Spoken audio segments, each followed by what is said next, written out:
Sonia Gandhi turned down prime ministership of the country because of her son. Her son said to her, my grandmother was killed, my father was assassinated, in 6 months you will be killed.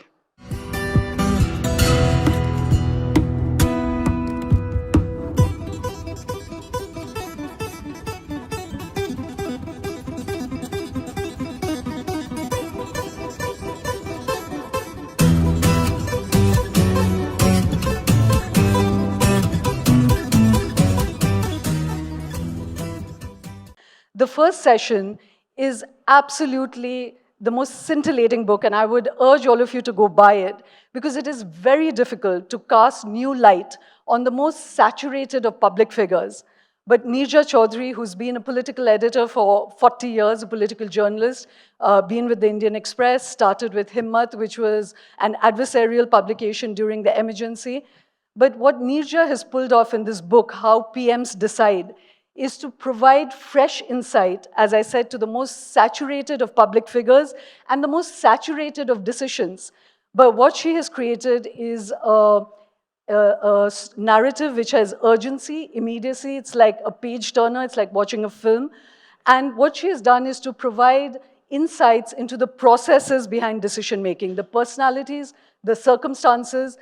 All public decision seems disengaged from us, but she's provided that very personal insight into big epochs in our history and what created them.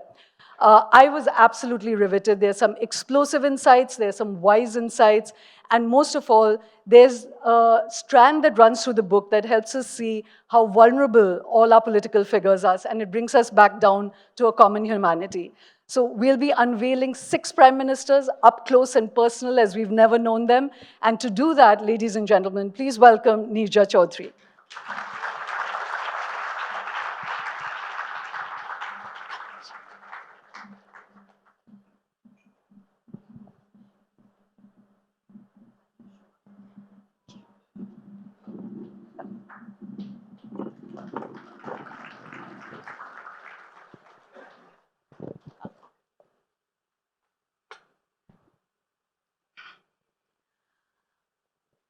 Neerja, of course, has done, her own sort of magician's trick, which is that she's left out 2 prime ministers we'd be very interested in, which is Pandit Jawaharlal Nehru and Prime Minister Modi.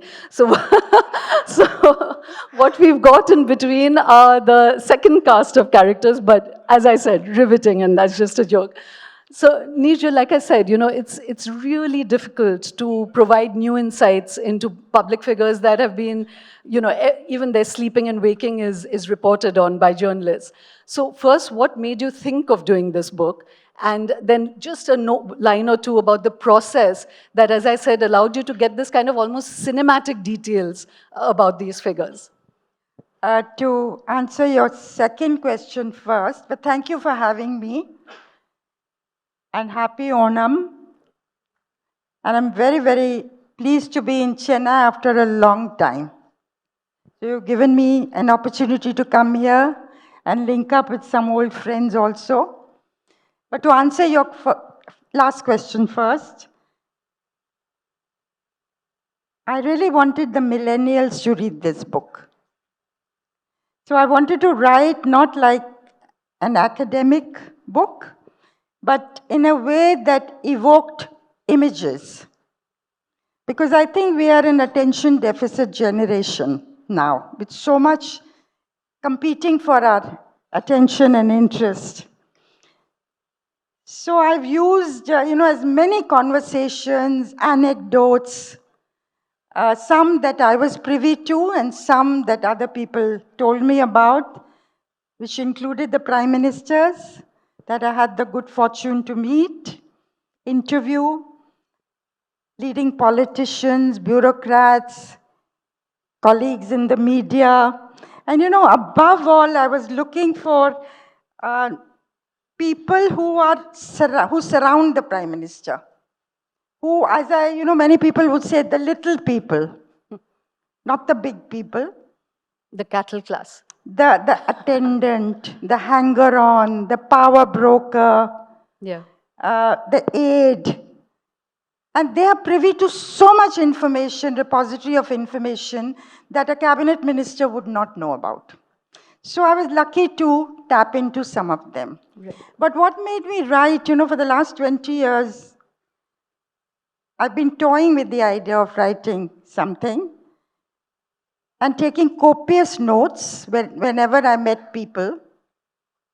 Of course, the day's story, but also sometime in the future, I may put it to use. But basically, what people, the citizen knows is very different from the reality about how decisions are actually made. The pulls, the pressures, the manipulations, the knives are out. You will make moves to make sure your opponent is not going to be around 15 years down the line. So damage them today. So that kind of thing, and I wanted to do it in language, because politics is drama, suspense. It's not like beautiful prose. So I don't know whether I've succeeded, but that's what I hope to do. Yeah, no, as I said, we are going to dive in now to these stories and the characters. And let me quickly tell you the 6 that Neerja has picked is Indira Gandhi, Rajiv Gandhi, VP Singh, Narasimha Rao, Atal Bihari Vajpayee, and Manmohan Singh. So that's a rich cast of character to dive into. But absolutely, every 5 days I've been messaging you saying this is riveting, this is riveting. So it really is like a Netflix series, But let me start with Indira Gandhi.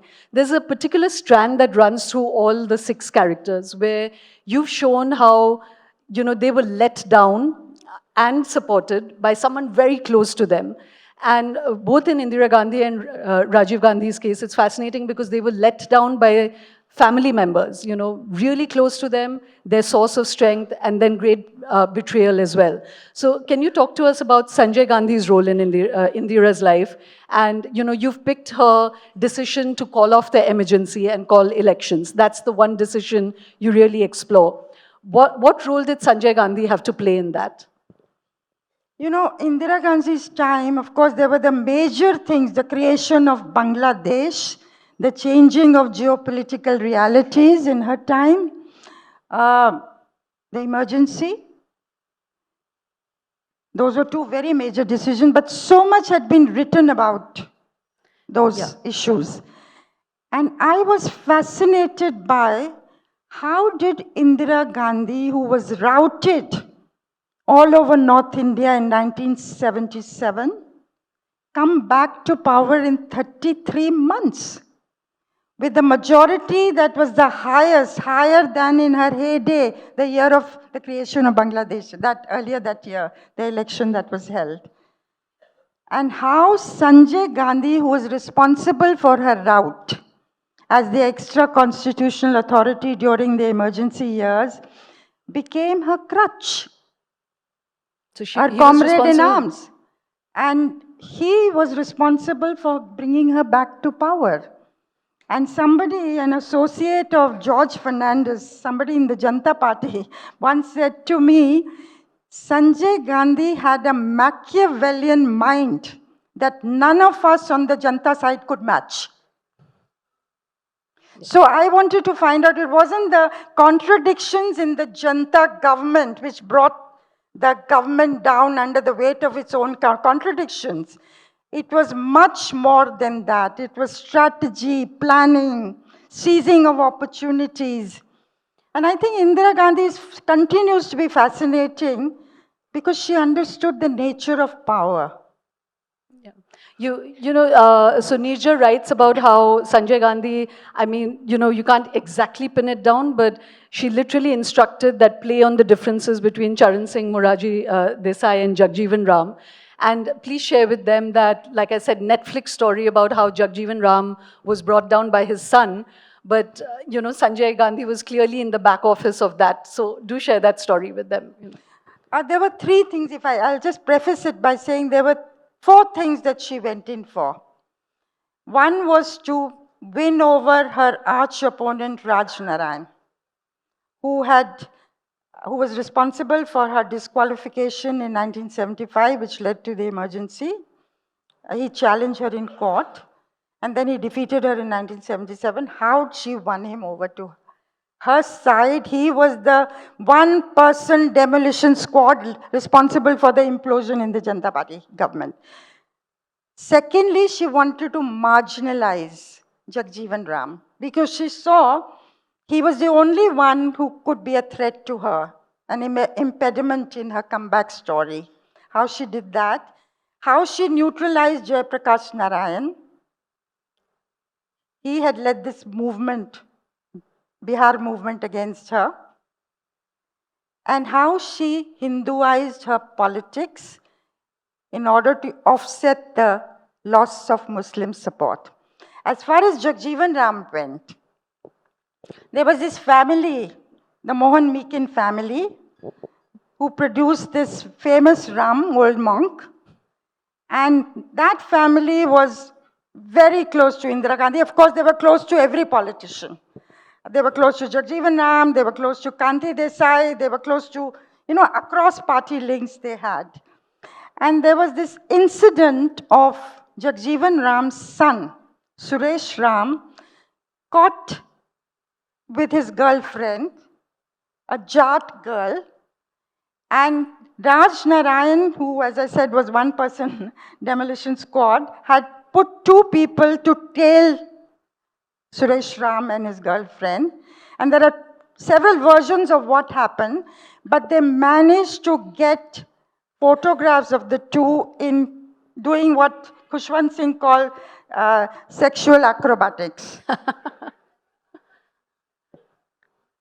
And Jagjeevan Ram came to meet Raj Narayan at Kapil Mohan's house to do a deal.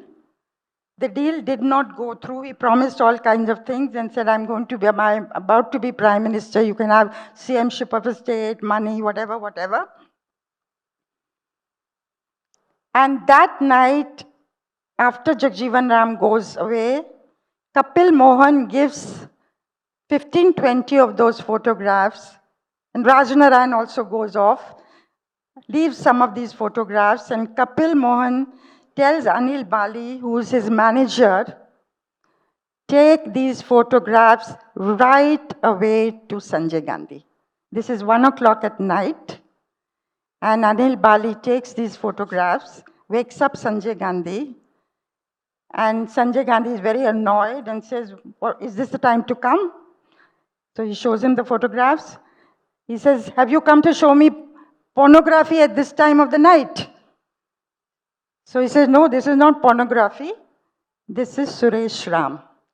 So Sanjay goes right inside, brings Mrs. Gandhi out, and Mrs. Gandhi tells Anil Bali, you keep these two people who got the photographs safe. Tell Kapil Mohan to keep Raj Narayan under check. And Jagjeevan Ram goes to Krishan Kant. That's also a very fascinating story. The next morning, Krishan Kant is a Janata Party MP, and they were very, very close. And a phone call comes to Krishan Kant's house, 9 a.m. the next morning. And he comes out, the family is having breakfast, and he says, Lo, ek aur bete ne apne baap ko dubo diya. Now, how would you translate again, that? Another son is the undoing of the father. Yes, son is the undoing of the father. But, Neerja, I'm going to take you to another aspect of Indira Gandhi, which actually contrasts amazingly with Vajpayee, and I wanted to play on that ironic insights you've got. But, Neerja writes that Indira Gandhi was almost afraid of Sanjay Gandhi during the emergency because he'd become so powerful that she couldn't control him. And maybe that was one, it could be Nehru's influence, it could be any number of others that nobody really knows why she called off the emergency. But her inability to control Sanjay Gandhi, you've written, could have been one of the factors that was making her afraid. And then, of course, he plays a role in bringing her back to power. But during this time, Neerja, you provide an insight into Indira that I don't think many people know, which is that she thought of herself as a Hindu first and last, and that she completely Hinduized herself. She was very religious, she was very superstitious, she was always doing pujas, going, so could you tell us a little bit about that and the fact that she also had a lot of connections with the RSS, So this whole Hindu facet of Indira Gandhi, and later we can contrast that with Vajpayee, who was trying to distance himself from the RSS and the whole Hindu ideology. So, both these are insights one wouldn't normally think of. This was, of course, in 1980 when Vajpayee, before the BJP was formed, and the Jansangh had merged itself into the Janata Party. And Vajpayee was trying to secularize his group, his politics. And this is the time that Indira Gandhi was trying to Hinduize her politics. Now, Indira Gandhi in 1966, when she took oath as Prime Minister, did it in the name of the Constitution.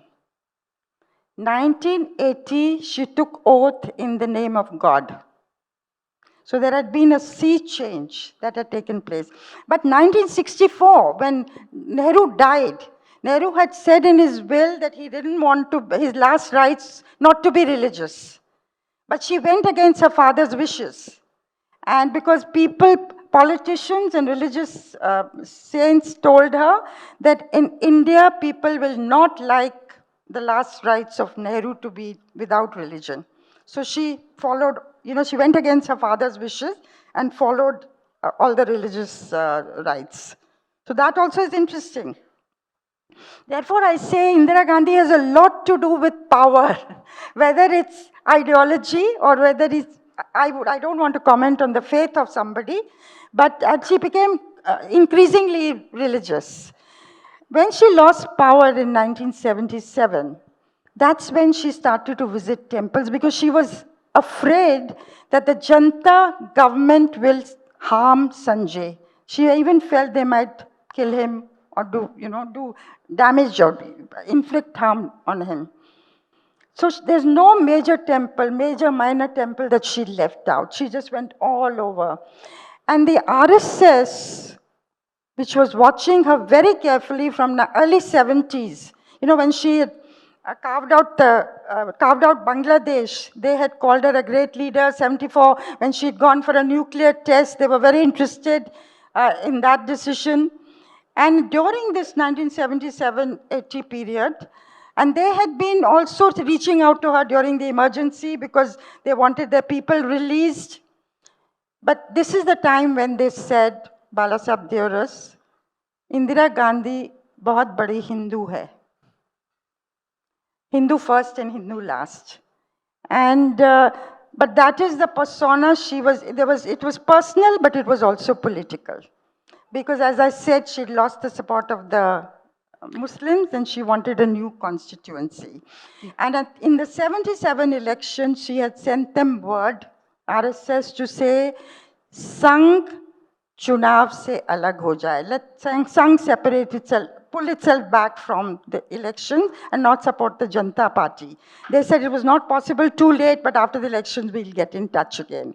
But several people have said that Indira Gandhi was helped by the RSS in the 1980 elections, in the 1984 elections, and of course the Congress sought the help of the RSS even in the 1989 elections. So I've quoted people who say this. Yeah. But this was an interesting, it's not that she was a believer in the RSS ideology.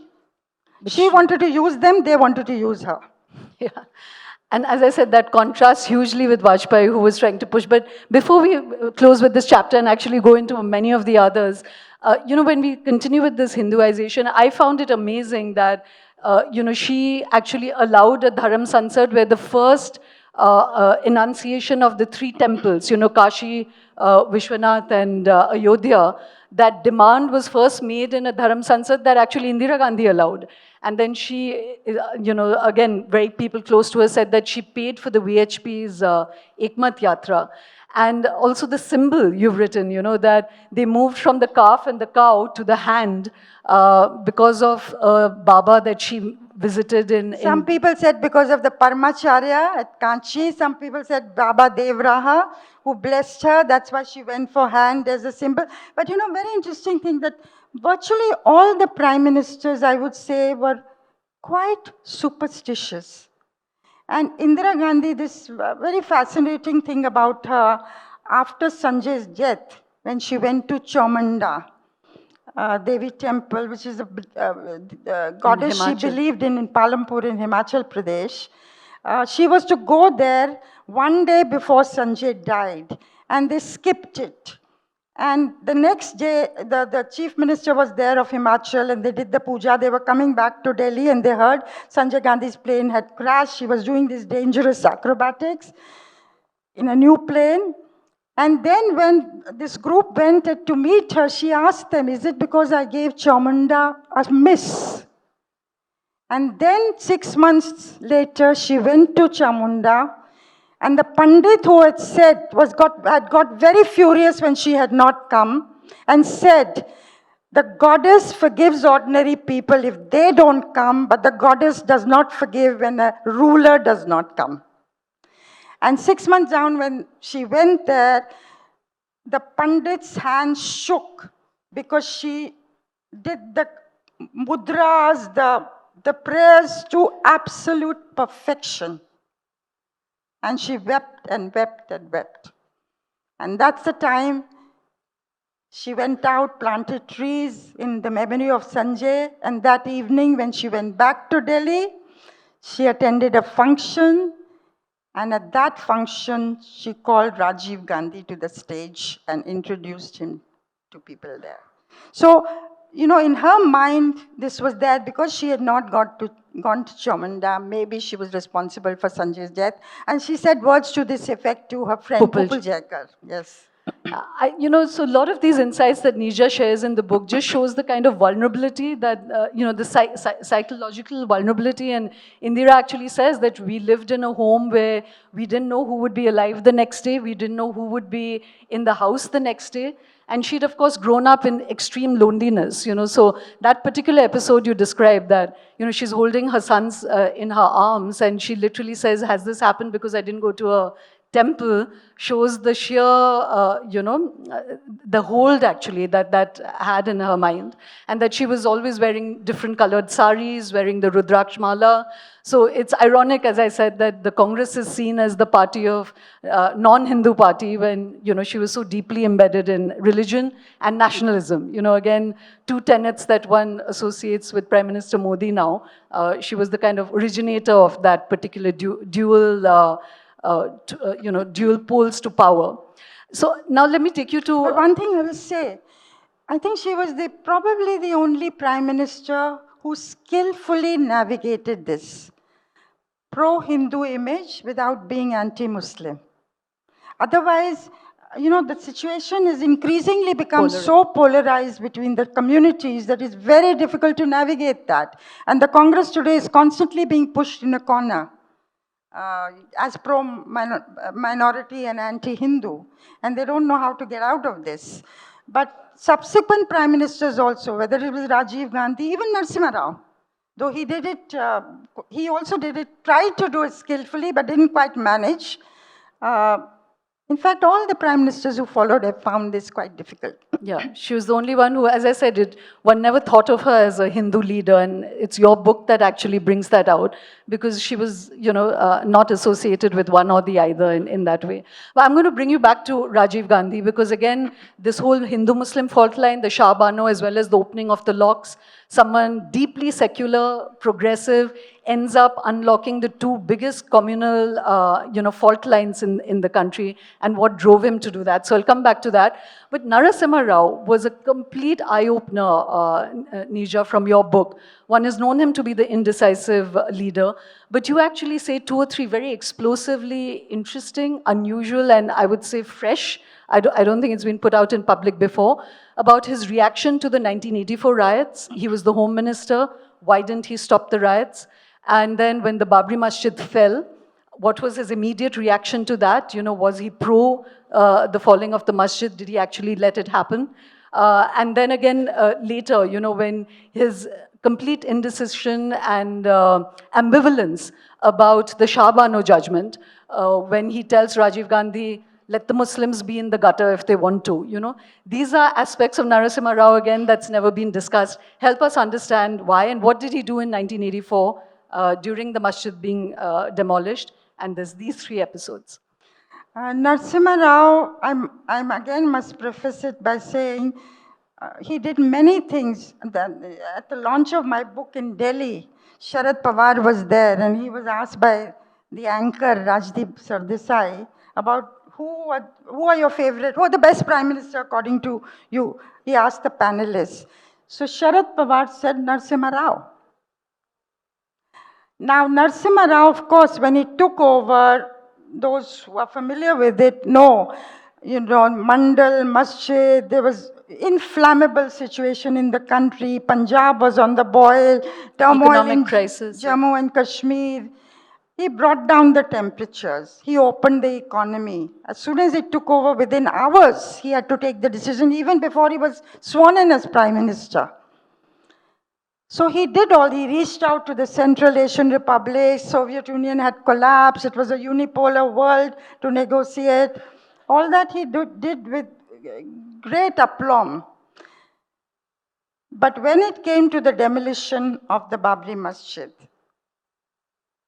and he could not stop this. There was a period when he tried dialogue with the sons. He would speak to them in Sanskrit. He would sit on the floor and recite Upanishads, and they would be very impressed. He would meet with the Muslim clerics, talk to them in Farsi. They would be very impressed, and he was making headway. And then the Vishwa Hindu Parishad decided we'll have Kar Seva on December 6, 1992. That's when he realized the countdown had begun. Then he tried to give himself alibis, but he did not do anything to stop or do things that would preempt demolition. He could have gone in for president's rule, he chose not to. He could have called in the army, he chose not to. And so on. The Vishwa Hindu Parishad BJP said if the court verdict comes, we will abide by the court verdict. You just nudge the courts to give a verdict. No, don't influence, but give a verdict. Before 6 December, he chose not to do that, for whatever reason. So the question that's asked, even till today, did he collude with the BJP to bring down the mosque? I haven't found any evidence to say that he colluded. But he had an idea that the masjid might be brought down.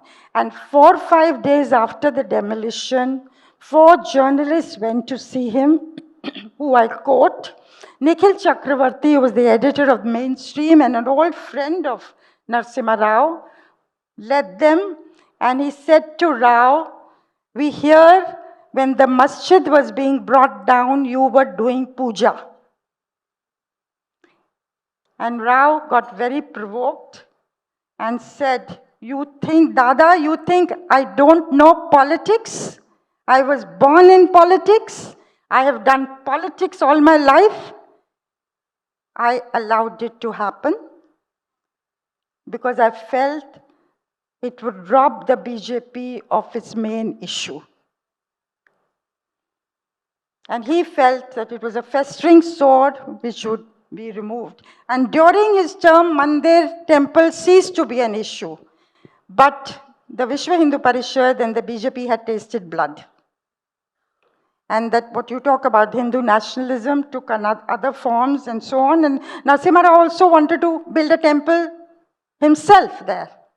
And he went through the motions of, getting all the major Hindu sects together. They registered a trust. By 1995, it was done. By that time, the temple had ceased to become an issue. And he said, if I come back to power, I will do it. So Narasimha Rao, was he complicit? Was he trying to, in his own way, handle the challenge that the BJP posed by playing their game in reverse, and he did not succeed? But Narasimha Rao also erudite, in touch with, spoke 10 languages, understood India as probably no other prime minister has done. And yet, this decision,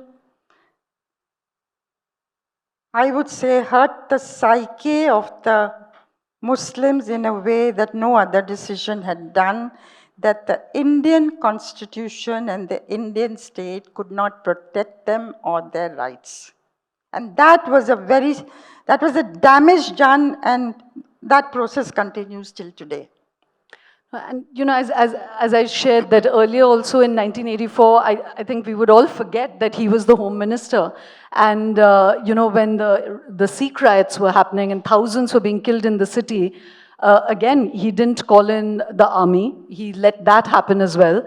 And you again have, I would say, a completely new story, which is that he was called by Arun Nehru and told that as Home Minister he had to step aside. Rajiv Gandhi had not been, ushered in as the Prime Minister. Half an hour before Rajiv Gandhi actually takes over as the Prime Minister, Narasimha Rao has already been called and told to step back, and that the PMO would oversee the entire security of the Sikhs and what was happening in the city and the country. And again, the army wasn't called in, and thousands of Sikhs were killed. So all of these show that pattern of never calling in the army on time and allowing riots to happen. And the Narasimha Rao allowed that was, again, like really shocking, I think, when Indira Gandhi died and the Sikh riots started to take place on 31st of October 1984, Rajiv Gandhi was about to take over, be sworn in as Prime Minister at 6:45 p.m. This was around 6 o'clock. Narasimha Rao went to North Block to his office. He was Home Minister of India. Arun Nehru called him and told him virtually to back off, that the Prime Minister's office will be the nodal office dealing with the violence that had broken out, and that all information should be sent to the Prime Minister's office, virtually telling him to back off and do nothing. Now, at that time, Narasimha Rao knew how powerful Arun Nehru was. He had been instrumental in getting everybody to agree to Rajiv being sworn in as Prime Minister. He'd been very powerful while Indira Gandhi was Prime Minister during 1980 to 84. And he didn't know whether Rajiv was privy to what Nehru was saying. He knew how Indira Gandhi reacted, but he did not know, he didn't have a measure of Rajiv at that time. So he played it safe, and that 1 hour or 45 minutes where the army could have been called, where there was no Prime Minister, he was the Home Minister, he was in charge of the law and order situation in the city, and he did nothing. And as his biographer, Vinay Sitapati, has written, it was his vilest hour. And of course, this thing that I've said about Arun Nehru calling him, that has not been known earlier.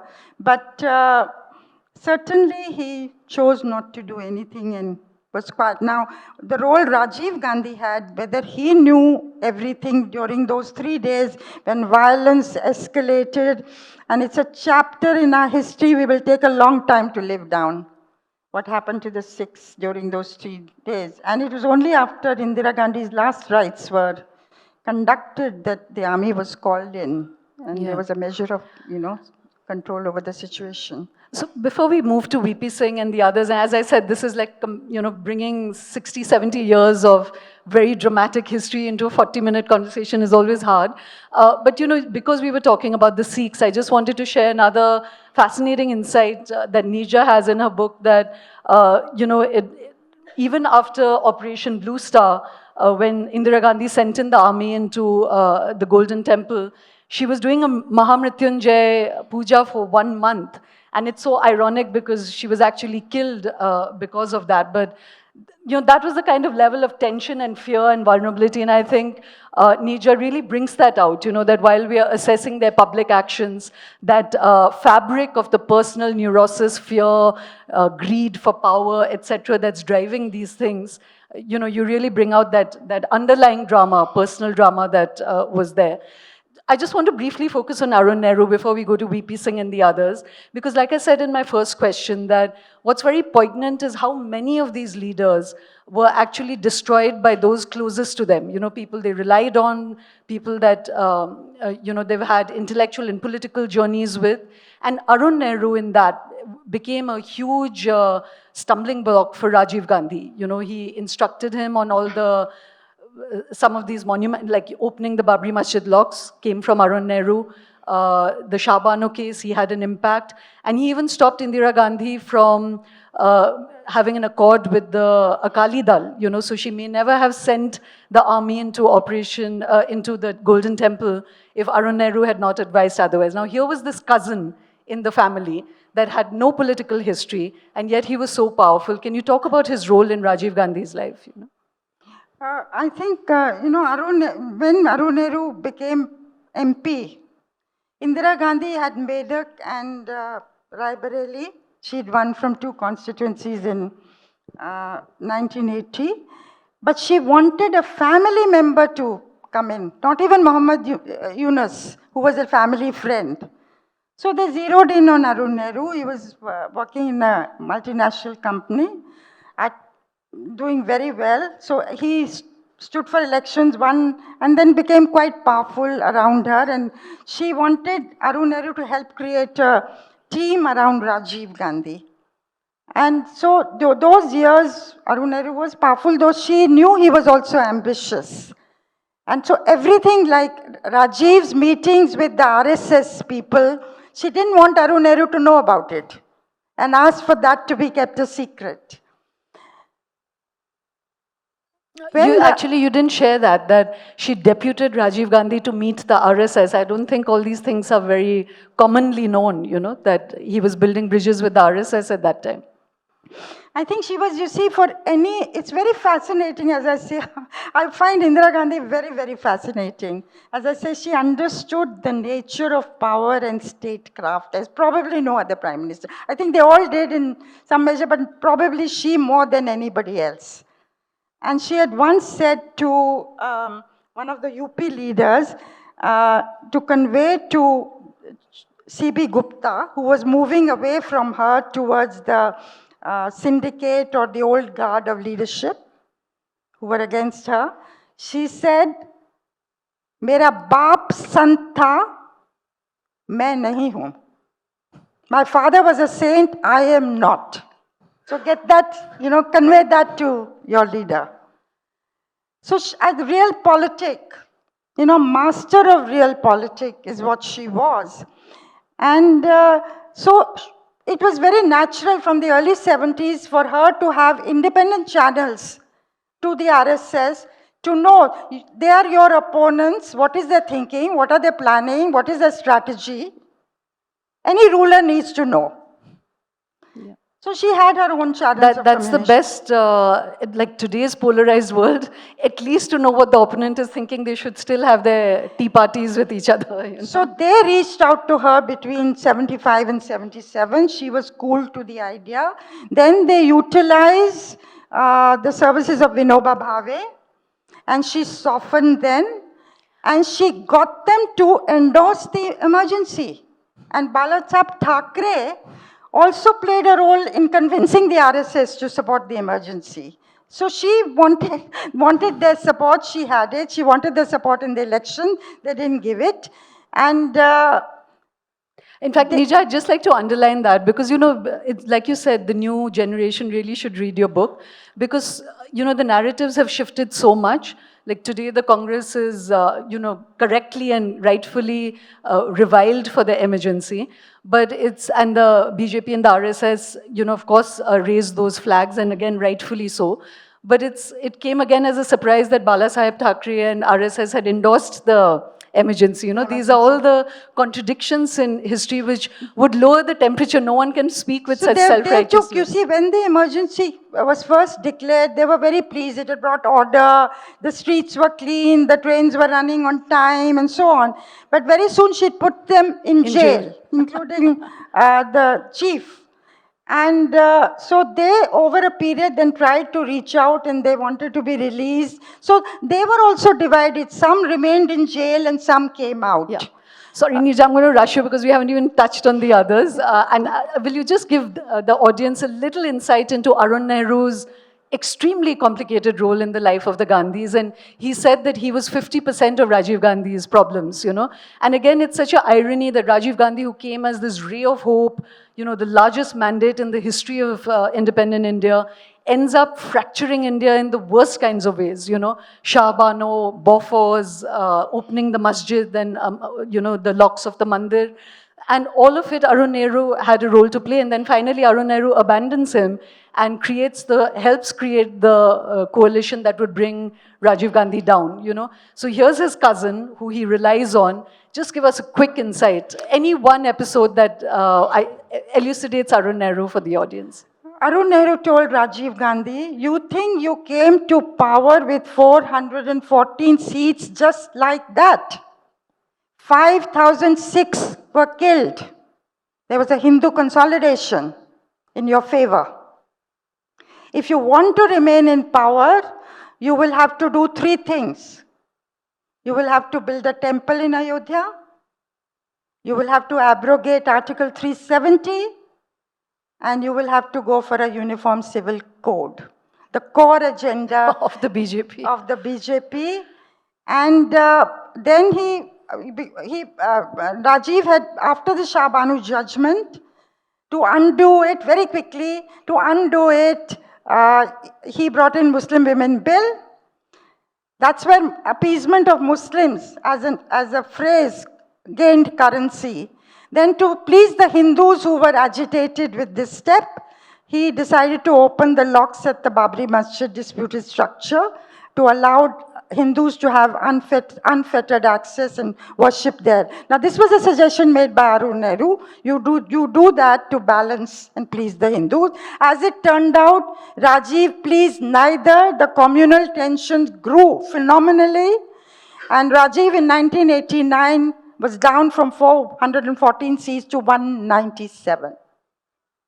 So he fell between two stools. And Rajiv again, who was so forward-looking, Punjab Accord, Assam Accord, Mizoram Accord, bring down the voting age to 18, technology missions, taking India into the 21st century. As far as caste and community went, he really didn't understand at all, and turned out to be politically naive. Well-meaning, but politically naive. And Arun Nehru said this, and I quote Arun Nehru in this. Arun Nehru admitted, I was 50% of Rajiv's problems. That's self-awareness. But, as I said, we've touched like 50% of just surface stories, and we're already at the end of time. I'm just going to ask you one last question. Of all these characters, and maybe choose something from the other three because we haven't touched them, what was the most surprising insight? You're such a seasoned political journalist. What was for you the most surprising insight on any of these prime ministers, preferably the latter three, that you got from reporting for this book? Most surprising. That's a bit difficult to do. Two things. One that, normally it is said that the temple politics was a response to the Mandal decision by VP Singh to give job reservations to the OBCs. I found that Mandal was a response to Mandir, not the other way around. And I quote people in that Sonia Gandhi turned down prime ministership of the country because of her son. Her son said to her, my grandmother was killed, my father was assassinated, in 6 months you will be killed. I give you 24 hours to make up your mind, otherwise I will do something drastic. And it was the mother in Sonia Gandhi that overpowered the prime minister, and she turned down prime ministership. But as a result of that decision, she remained Congress president for 2 decades and is today the tallest leader in the Congress because she was accepted by the party and she was accepted by the country. So there are many things like that that are fascinating to find. Let's call this Neerja Part 1 because there's just a lot, and I really think we should invite you back for another edition because there's just so much more to uncover.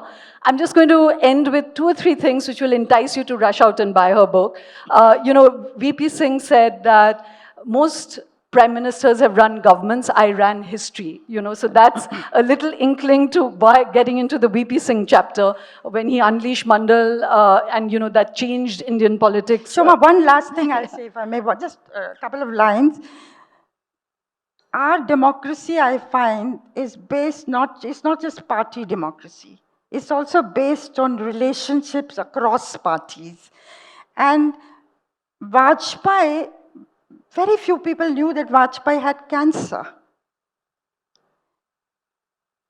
Rajiv Gandhi, when he died, Vajpayee said he'd saved my life. He'd sent him abroad to the US for treatment.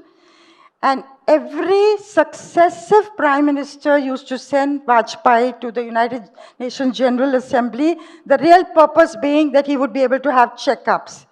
And I asked Yashwant Sinha while I was doing his book, he was the finance minister of Vajpayee. I said, did you know that he had cancer? He said, no. Till today, I don't know. Now that you're telling me. And any prime minister could have leaked this information to the detriment of Vajpayee, but no prime minister did. I mean, of course, on the nuclear question, so on and so forth, but these relationships also undergird our democracy. You know, and finally, you know, my final takeaway from this book is that India is really a coalition. It's such a vibrant, colorful coalition of languages, religions, castes, ethnic identities, and it must be run like a coalition, whether it's a brute majority prime minister, a majority prime minister, a minority prime minister, a coalition government. But it should be run like a coalition where the smallest person's voice is heard. Absolutely, Neerja. You know, as I said, because Neerja's book gives these personal insights, she starts every chapter with a very lonely image of all these prime ministers, and each of that is a cinematic story in itself. But just adding to the story that you said about Rajiv Gandhi and Vajpayee, there's a beautiful anecdote in the book where actually the first person who spotted Vajpayee's talent and political talent was Nehru in Parliament when Vajpayee gave a speech on foreign policy. And when Nehru responded, he spoke in Hindi so that Vajpayee would get all the nuances of his response. And then a few months later, Nikita Khrushchev was, or maybe 2 years later, Nikita Khrushchev was visiting, and Jawaharlal Nehru invited Vajpayee to the state dinner and introduced Vajpayee to Khrushchev as our future Prime Minister of India. That is an amazing story, Neerja, and it really captures, like you said, the relationships that we don't know about in public life. And that the country must be run by consensus. That's the only way to do it. Yes. So to read this deeply humane, dramatic thriller of a book and just smattering of insights that we've got today. But this is Indian politics as I've never known it to be, and a huge salute to you for that, Neerja. Thank you very much for being here.